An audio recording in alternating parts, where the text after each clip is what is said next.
the saddest chapter in our long history, and the exploitation of Native Americans continues today, beginning with the Pilgrims providing the local Indian tribe with some blankets that were infested with smallpox. Today we are investigating a group of Americans who have exploited Native American tribes who are engaged in gaming for very large amounts of money, and I'm afraid that it will continue.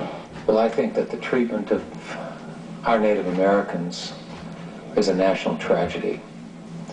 Unfortunately, it's not a tragedy with an end. A lot of that tragedy continues today. It's a tragedy that has meant an embarrassment to this country, but far more importantly, a painful experience for millions of Americans who deserve better.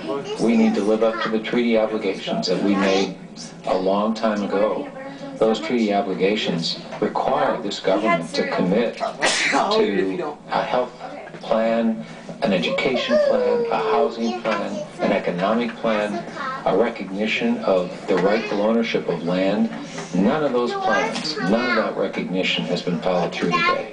We did sign solemn treaties that we would provide them with education and with health care. We've not done that.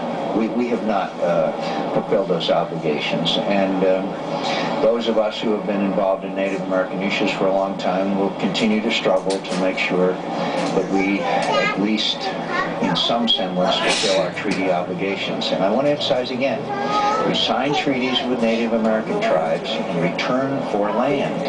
And those treaties were on a government-to-government relationship, and we have to treat them that way, and we have to honor those obligations. I think Congress, by and large, has given a lot of this lip service.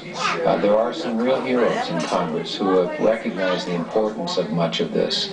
Senator Dana Noe is one of those heroes. We just don't have enough commitment here.